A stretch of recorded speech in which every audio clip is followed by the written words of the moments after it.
Hello and welcome to my review for A Quiet Place, directed by John Krasinski, starring himself and his real-life wife, Emily Blunt, as his wife in the film, as two characters living in the very close future. I believe 2020 is the year that this movie is set in. A family living on a farm where they have to keep completely silent because there is some creature, some entity out there in the wilderness that has caused this quasi-apocalypse. We see snippets of newspaper articles and things that hint that New York is in shutdown, all this kind of stuff. They can't make any noise because that's what appeals to this creature to come and stalk its prey and to devour and kill its prey. So it's really sound that is the key to this film. It's not smell. It's not sight. They figured out these creatures are blind, but it's a sound. So they've literally, all the paths that they use to go out of their farm and to go and scavenge stuff, they've laid down sand and they walk bare feet and have all these different things that they've constructed where they live to try and survive and to have some kind of life amidst this chaos of this, these monsters out there that could come and get them at any second.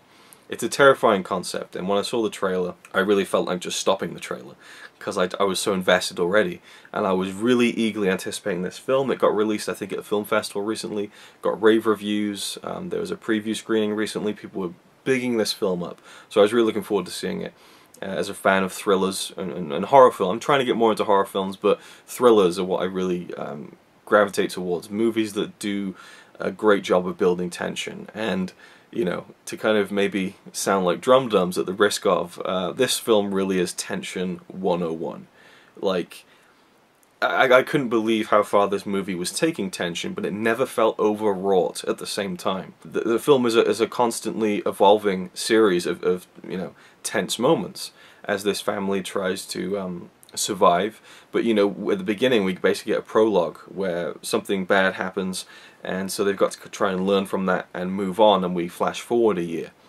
So we have the husband, the wife, a young boy, and a slightly older daughter. Now the daughter is deaf, and I really loved how they slowly revealed that, because at the very beginning of the film we see the young girl with her younger brother, and she's signing to him, and they're all signing in the film, and we get subtitles for this, and she's telling him something or another, and from her perspective we don't hear anything, there's no sound. And then we cut to the young boy, and suddenly we hear just like the background noise, and I thought, ooh, that's poor sound design, like how did that slip through? People are raving about this film, there's this really weird kind of sound issue. I thought, that's a shame. And it was only then, at the end of this prologue, that I realized she's deaf. That's why the sound was dropped out, and then I thought that it was brilliant. And the way they revealed it was so well done, the way that the characters were placed in the camera, and just the way that scene revealed that she couldn't hear what everyone else was hearing. So well done.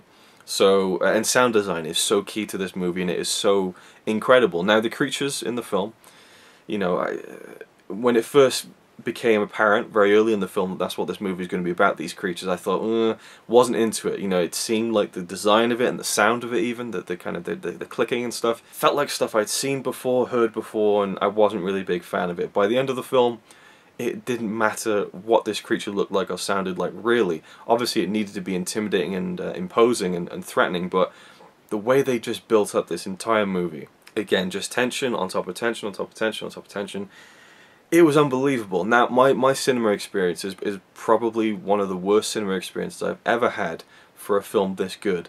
I couldn't believe it. This whole thing is marketed on silence, and people would just gorge themselves on snacks for 90 minutes straight. The opening scene, which is really quiet. Guys come in late, they're like, hey, with their popcorn. I couldn't believe it.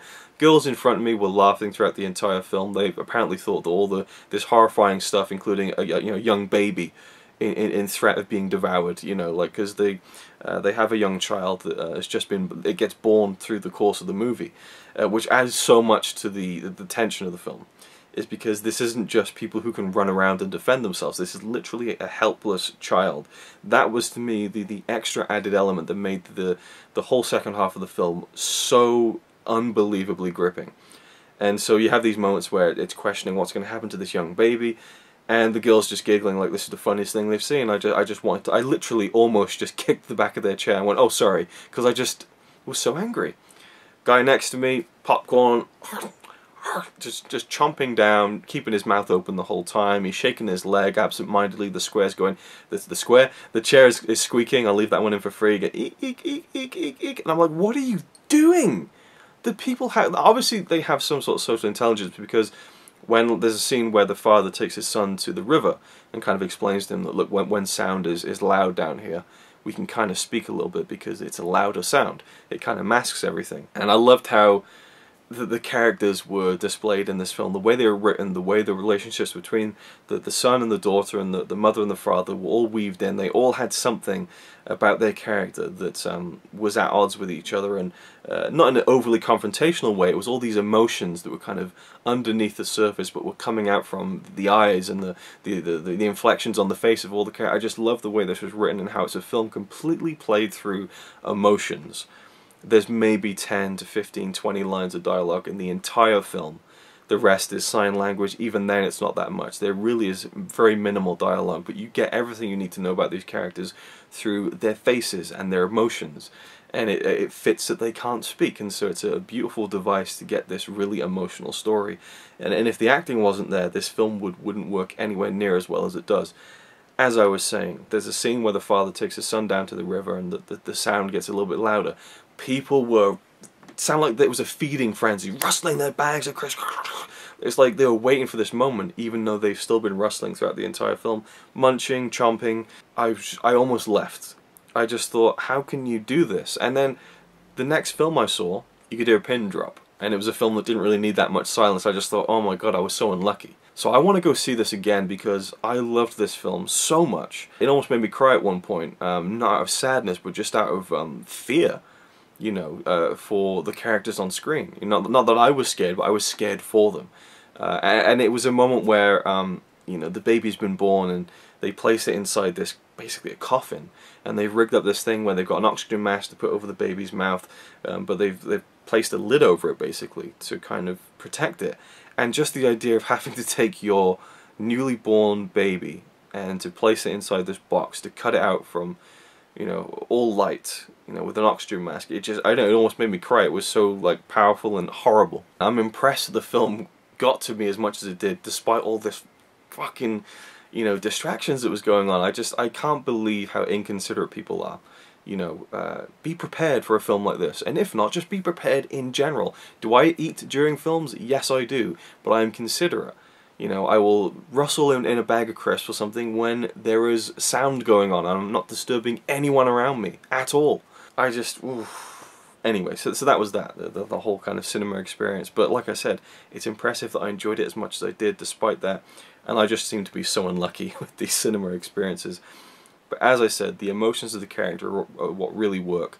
I loved how John Krasinski was so restrained. You know, you could see how much toll had been taken on this man of what he'd had to do to kind of protect and fend for his family for the past year. Like, it's written all over his face. You know, it's characterizing the beard that's grown out. But it's just the eyes as well. Wonderful performance, absolutely wonderful. Even the way that he signs is more kind of just direct and kind of, yep, you know. Whereas the wife, Emily Blunt, her signing's more expressive. You know, there's more emotion to it, and there's little glimmers of humor in there too, which just felt so human to me. You would do that to try and get through the day, and it never felt overplayed. Like, I just feel like the writing of these characters and the story was pitch perfect, because everything rang true to me, you know, and everything seemed to get paid off by the end.